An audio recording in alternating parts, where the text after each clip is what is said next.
What would you do if you witnessed someone being humiliated in public simply because they looked different? Today's story will challenge everything you think you know about judging people by their appearance, and I guarantee the ending will leave you speechless. Meet Margaret Chen, a 52-year-old woman with dwarfism who had spent her entire life proving that height has nothing to do with the size of one's heart or dreams. Standing at just over 4 feet tall, Margaret had faced countless challenges throughout her life, but she had never let them define her limitations. Instead, she had transformed every obstacle into a stepping stone towards something greater. Margaret worked as a night shift cleaner at a prestigious downtown office building, a job she had held for over 15 years. While others might have seen this as just manual labor, Margaret approached her work with the same dedication and pride that a CEO might bring to running a Fortune 500 company. She knew every corner of that building, every tenant's schedule, and had even helped several struggling startups by working extra hours for free when they couldn't afford proper cleaning services. Her kindness was legendary among the building's occupants, though few knew her personal story. What most people didn't know about Margaret was that she was a single mother who had raised her son David entirely on her own. When David was born, Margaret's husband abandoned them both, unable to cope with having a wife with dwarfism and fearful that their child might inherit her condition. Margaret found herself alone with a newborn, working multiple jobs to make ends meet, but she never once considered giving up. She had made a promise to herself and to her son that she would give him every opportunity she never had. Margaret's approach to parenting was extraordinary. Despite working grueling hours and facing daily discrimination, she ensured that David never saw her struggles as burdens. Instead, she taught him that challenges were simply puzzles waiting to be solved. When other children teased David about his mother's height, Margaret didn't teach him to fight back with anger. Instead, she taught him to respond with kindness and understanding, explaining that people who hurt others were usually hurting themselves. This lesson would prove to be one of the most valuable gifts she ever gave him. Every penny Margaret earned went toward David's education and future. She would work double shifts to afford his school supplies, sell her few possessions to pay for his college applications, and even took on weekend catering jobs to ensure he had everything he needed. When David showed an aptitude for mathematics and computer science, Margaret spent her savings on a used computer and convinced a local college professor to tutor David in exchange for cleaning services. Margaret's sacrifices went far beyond financial. She attended every parent-teacher conference, every school play, and every graduation ceremony, often enduring stares and whispers from other parents. But her presence at these events wasn't just about supporting David, it was about showing him that dignity comes from within, not from how others perceive you. She taught him that respect is earned through actions, not given because of appearance. The bond between Margaret and David was unbreakable. While other teenagers might have been embarrassed by their parents, David felt nothing but pride when people met his mother. He had learned to see her not as someone different, but as someone extraordinary. Margaret had raised him to understand that true strength comes from lifting others up, not from putting them down. As David grew older and began to achieve academic success, Margaret never once took credit for his accomplishments. When he received scholarship offers from prestigious universities, she celebrated as if she had won the lottery. When he started his first business while still in college, she was his biggest cheerleader. And when that business began to show signs of massive success, Margaret continued working her night shifts, refusing David's offers to retire, because she believed that work gave her purpose and independence.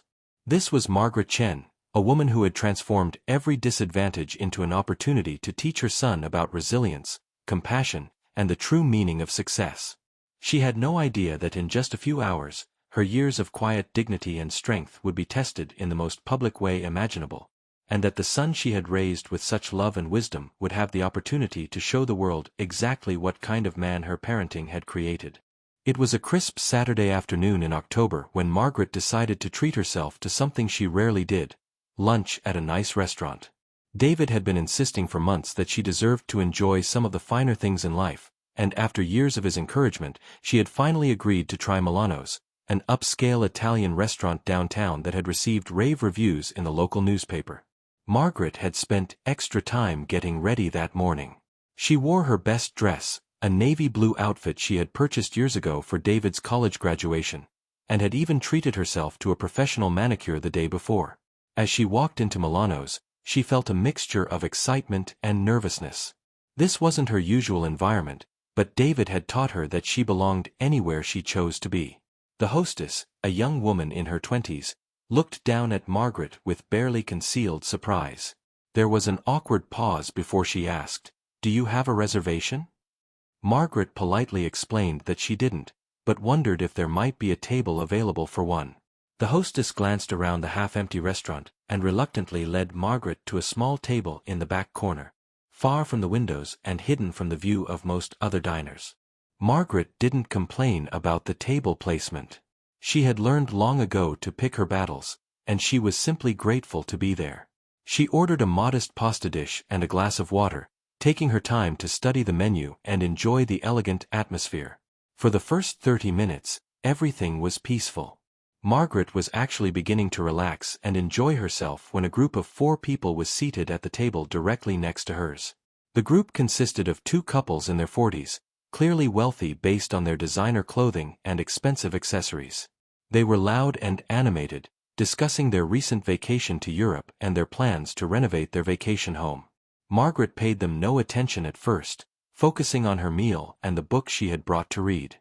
But it didn't take long for the group to notice Margaret. She first became aware of their attention when she heard muffled giggling and saw one of the women glancing in her direction.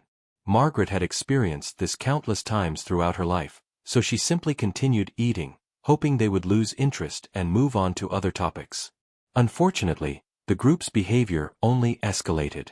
One of the men, emboldened by several glasses of wine, began making comments just loud enough for Margaret to hear. "I wonder if they have high chairs available," he said with a smirk, causing his companions to laugh. "Maybe we should ask our server to bring some phone books for our new neighbor to sit on." Margaret felt her cheeks flush, but she maintained her composure. She had taught David that responding to ignorance with dignity was always the better path, and she intended to follow her own advice. She took a sip of water and tried to focus on her book, but the comments continued to flow from the neighboring table. "I can't believe they let just anyone in here now," whispered one of the women, not quietly enough. "This used to be such a classy place. Now look what's sitting right next to us." The other woman nodded in agreement, adding, "I know, right? It's like going to a circus. Where's the rest of the show?" The comments grew bolder and more cruel. They began speculating about whether Margaret was lost, or if someone was missing their entertainment. They wondered aloud if she had escaped from somewhere, and suggested that the restaurant should have special sections for people like that. Each comment felt like a physical blow to Margaret, but she refused to give them the satisfaction of seeing her react. Other diners in the restaurant began to notice the commotion. Some looked uncomfortable and tried to ignore what was happening, while others seemed to be enjoying the spectacle. Margaret realized that she had become the unwilling center of attention in a room full of strangers, most of whom were doing nothing to help her. The server, a young man who had been friendly when taking Margaret's order, seemed to disappear entirely. Margaret suspected he was avoiding her table to prevent having to deal with the situation. The hostess was nowhere to be seen, and the restaurant manager seemed oblivious to what was happening in his establishment. As the harassment continued, Margaret felt a familiar sensation. The same feeling she had experienced countless times throughout her life when faced with cruelty and ignorance. It was a mixture of hurt, anger, and profound loneliness. But alongside those familiar emotions was something else, a deep sadness not for herself, but for the people who felt the need to tear down others to build themselves up. Margaret thought about David and the lessons she had tried to teach him about treating all people with respect and kindness. She wondered what he would do in this situation, and she knew he would want her to maintain her dignity no matter how difficult it became. She also knew that he would be heartbroken if he knew what she was enduring at that moment. The harassment had been going on for nearly 20 minutes when Margaret finally decided she had had enough. She wasn't going to cause a scene or stoop to their level, but she also wasn't going to continue subjecting herself to their cruelty. She quietly asked for her check, planning to pay for her meal and leave with her head held high, just as she had taught her son to do in difficult situations. As Margaret waited for her check, hoping to escape the increasingly hostile situation with dignity intact, the group's behavior took an even more disturbing turn. The alcohol had clearly emboldened them beyond any sense of basic human decency, and what had started as whispered comments had evolved into a full-blown public humiliation. The man who had initiated the harassment stood up from his table, swaying slightly from the wine he had consumed. "Excuse me," he said loudly, addressing Margaret directly for the first time. "I think there might be some confusion here. The children's section is probably in the back, or maybe you're looking for a different kind of restaurant altogether." His companions erupted in laughter, and Margaret felt every pair of eyes in the restaurant turn toward her. Margaret looked up from her book, her heart pounding but her expression calm. "I'm simply having lunch, just like everyone else," she replied quietly, her voice steady despite the trembling she felt inside.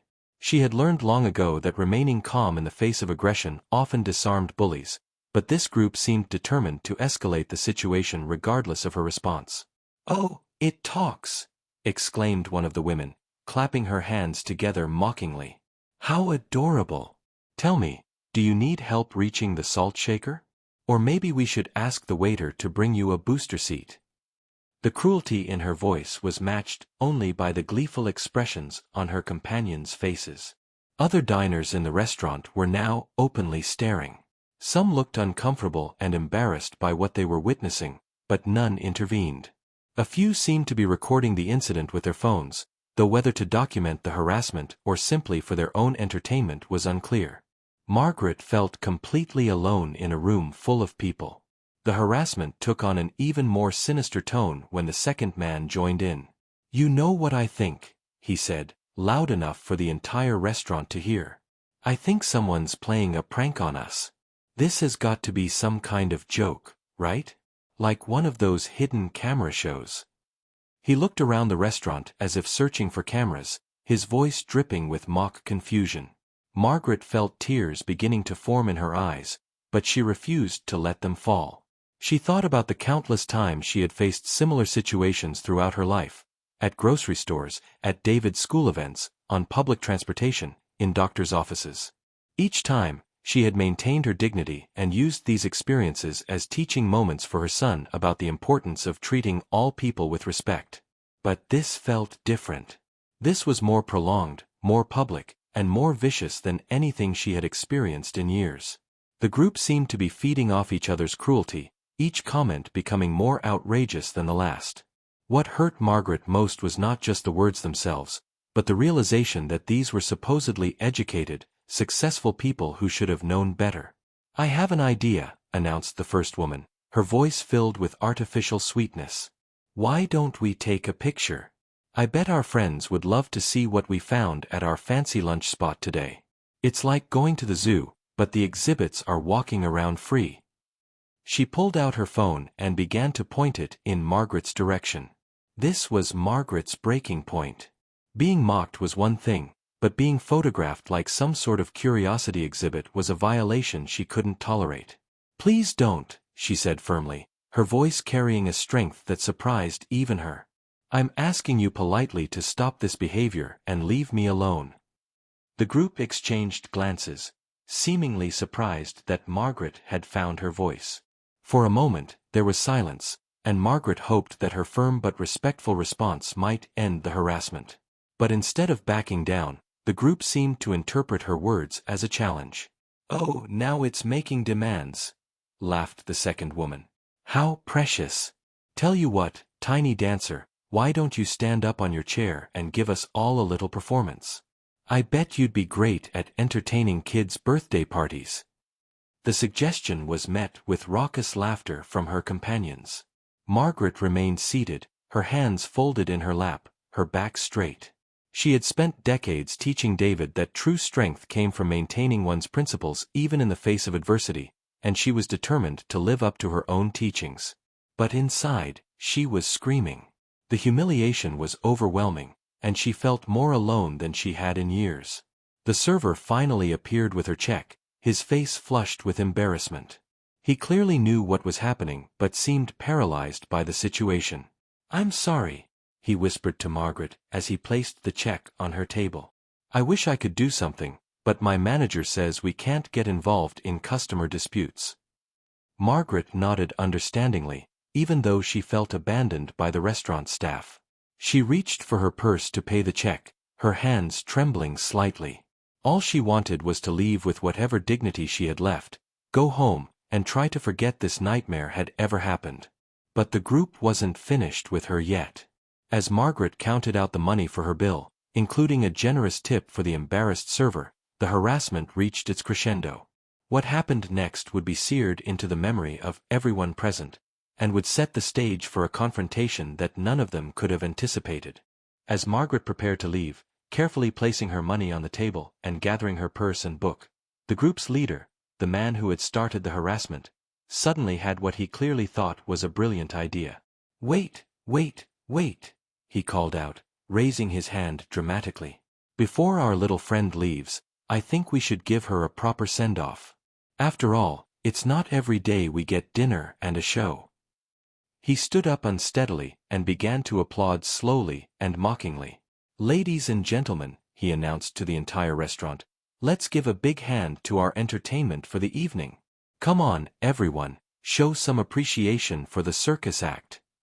His companions immediately joined in, their applause filled with sarcasm and cruelty. Margaret felt her face burn with shame as she realized that this man was trying to turn the entire restaurant against her. A few other diners, perhaps caught up in the moment or simply wanting to avoid becoming targets themselves, actually began to clap along. The sound of that mocking applause filled the restaurant like thunder, and Margaret felt smaller than she ever had in her entire life. "Come on, take a bow," shouted one of the women. "You've been such a good sport about all this. Don't be shy now." The group was now standing, making a spectacle of their applause, treating Margaret like she was some sort of performing animal rather than a human being simply trying to enjoy a meal. But then something happened that no one in the restaurant expected. The front door opened, and a young man in an expensive but understated suit walked in. He was tall, confident, and carried himself with the quiet authority of someone accustomed to respect. His face was kind but serious, and he moved with purpose through the restaurant. Several diners recognized him immediately. It was David Chen, the young tech entrepreneur who had been featured on the covers of Fortune and Forbes magazines in recent months. His company, which had started as a small app development firm just 5 years earlier, had recently been valued at over $3 billion following a series of groundbreaking innovations in artificial intelligence and sustainable technology. David had been in meetings across town when he received a text from his mother saying she was treating herself to lunch at Milano's. He had decided to surprise her by stopping by to see how she was enjoying her rare afternoon out. He had been looking forward to seeing the smile on her face and maybe even joining her for dessert. But as David entered the restaurant, the scene before him was nothing like what he had expected. Instead of finding his mother peacefully enjoying her meal, he saw her standing at a table in the back corner, surrounded by a group of people who were applauding her in a way that was clearly mocking and cruel. The expression on his mother's face, a mixture of dignity and deep hurt, told him everything he needed to know about what had been happening. David's jaw tightened as he took in the full scope of the situation. He could see the tears his mother was fighting back, the way she held her purse clutched against her chest like a shield, the trembling in her hands despite her attempts to maintain composure. This was the woman who had worked 3 jobs to pay for his education, who had attended every school event despite the stares and whispers, who had taught him that kindness and respect were not optional but fundamental to being human. Without hesitation, David began walking toward the back of the restaurant. His presence was immediately noticed by several diners who recognized him, and whispers began to ripple through the crowd. The hostess, suddenly realizing who had just entered her establishment, hurried over to greet him, but David politely waved her off, his focus entirely on reaching his mother. The group that had been tormenting Margaret was so caught up in their performance that they didn't immediately notice David's approach. They continued their mocking applause, completely oblivious to the fact that their victim's son, one of the most successful young entrepreneurs in the country, was now standing just a few feet away from them. Margaret, however, saw David the moment he entered the restaurant. Despite her humiliation, despite the tears she had been holding back, despite the crushing weight of the public mockery she had endured, her face lit up with a mixture of joy and mortification. Joy because her beloved son was there, and mortification because he was witnessing her at her most vulnerable moment. "David," she whispered, barely audible above the continued applause and laughter from the group beside her. "What are you doing here?" But David wasn't looking at his mother with pity or embarrassment. Instead, his eyes blazed with a controlled fury that those who knew him in business would have recognized as the same intensity he brought to dismantling competitors who underestimated him. This was a man who had built an empire from nothing, who had faced down venture capitalists and corporate raiders, who had never backed down from a fight when principles were at stake. The leader of the harassment group finally noticed that someone was approaching their table. He turned around with a smug expression, expecting to see another restaurant patron who might join in their fun, but his smile faltered when he found himself face to face with David Chen. Even if he didn't immediately recognize David, the young man's presence commanded immediate attention, and the deadly serious expression on his face made it clear that the situation was about to change dramatically. "Is there a problem here?" David asked quietly, his voice carrying the kind of authority that made boardrooms fall silent. His question was directed at the group, but his eyes never left his mother's face, checking to make sure she was physically unharmed while his heart broke at the emotional damage he could see had been inflicted. The four tormentors suddenly found themselves uncertain, their alcohol-fueled bravado beginning to evaporate in the face of this unexpected development. They had been having fun terrorizing what they saw as a defenseless target, but something about this newcomer's demeanor suggested that the game was about to change in ways they couldn't anticipate. The restaurant fell into an electric silence as David stepped closer to his mother, gently placing his arm around her shoulders in a gesture that was both protective and proud. Margaret looked up at her son with a mixture of gratitude and concern, still trying to shield him from the ugliness of what had just transpired. "Mom," David said softly, his voice carrying clearly through the now quiet restaurant, "I'm so sorry I'm late. I got held up in meetings about the new foundation launch." He kissed the top of her head gently, then turned to face the group that had been tormenting her, his expression transforming from tender to ice-cold in an instant. The leader of the harassment group was the first to recover from his shock, though his confidence had clearly been shaken. "Listen, buddy," he said, trying to maintain his earlier bravado, "we were just having a little fun. No harm done, right? Your friend here seems like she can take a joke." The word, friend, dripped with implication, as he clearly couldn't fathom that this successful-looking young man could be connected to Margaret. David's smile was razor-sharp and completely devoid of warmth. "Friend," he repeated quietly. "That's interesting. Let me introduce myself properly."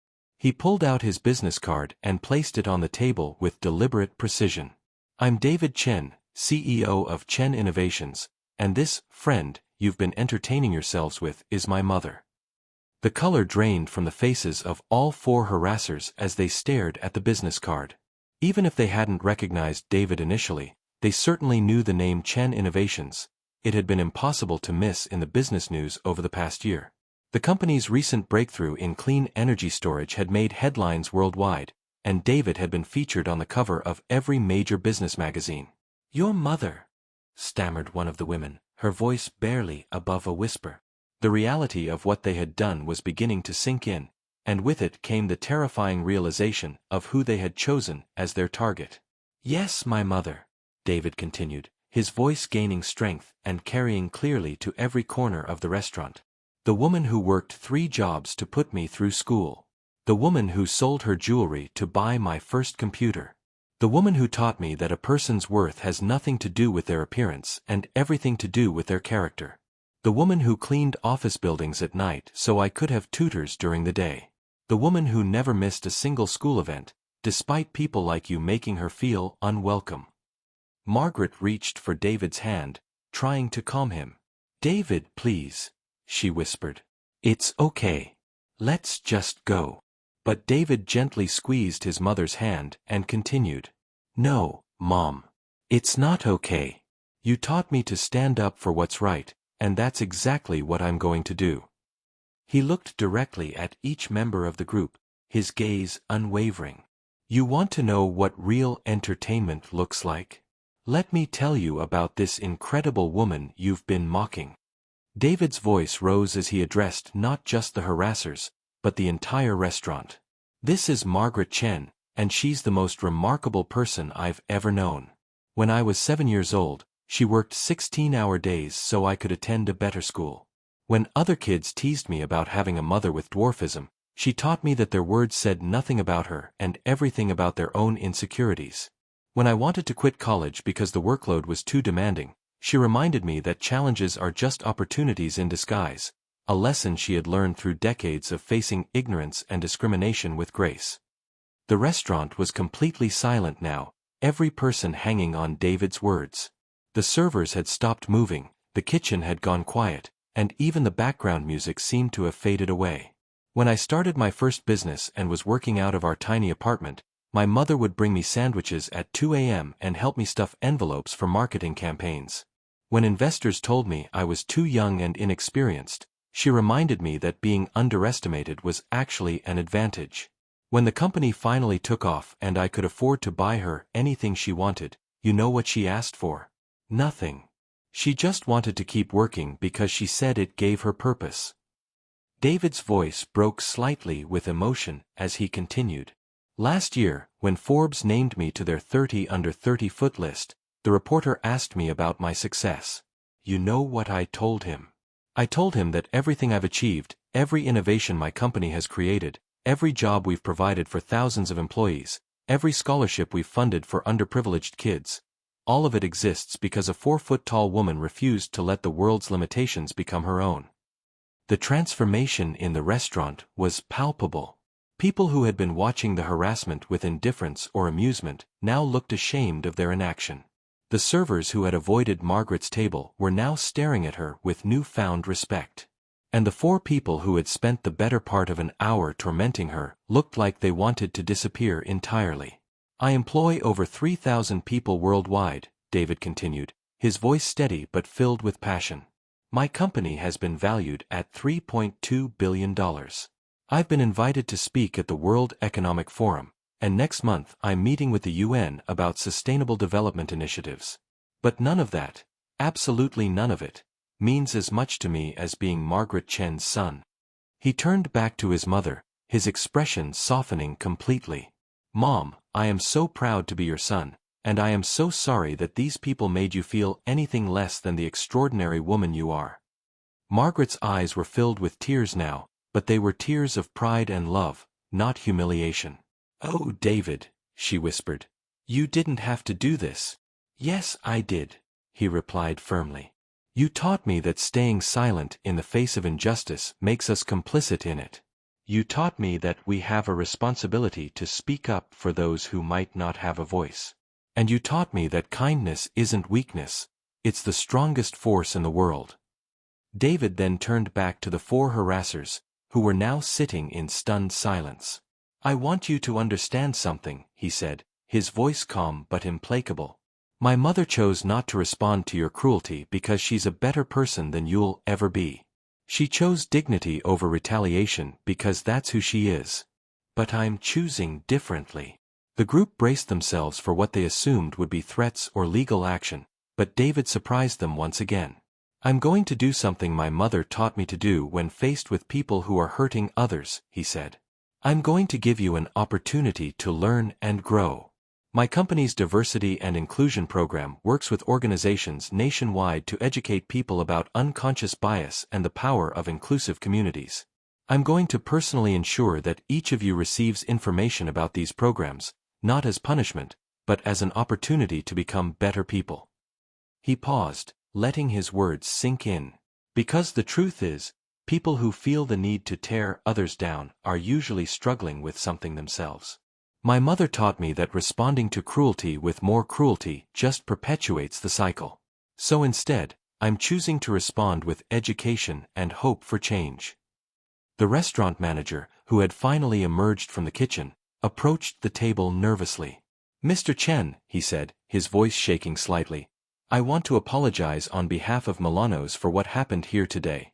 This is absolutely not reflective of our values, and I assure you that we will be reviewing our policies to ensure nothing like this ever happens again. David nodded acknowledgement but kept his focus on his mother. Mom, what do you say we get out of here? I know a place that makes much better pasta, and where the company is definitely more pleasant.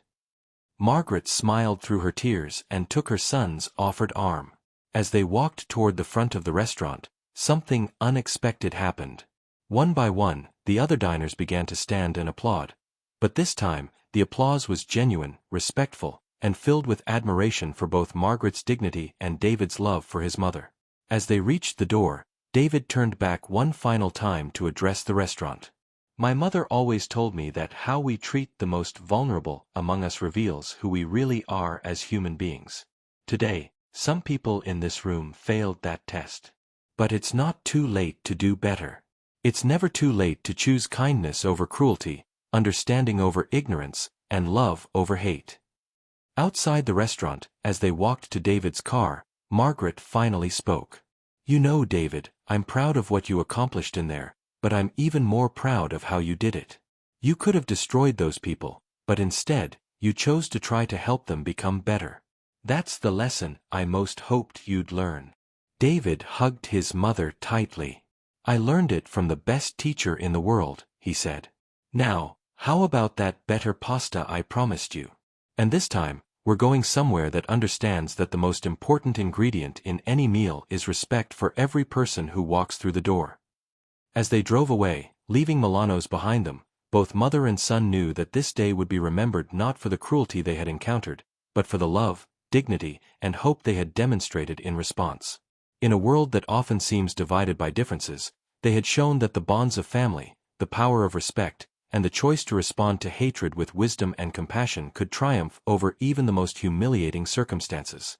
Margaret Chen had raised a son who understood that true success isn't measured in dollars or accolades, but in how we lift up others and stand firm in our principles when it matters most. And David Chen had shown the world that the greatest fortune he had ever acquired was the love and wisdom of a 4-foot-tall woman who had taught him that giants are defined not by their height, but by the size of their hearts.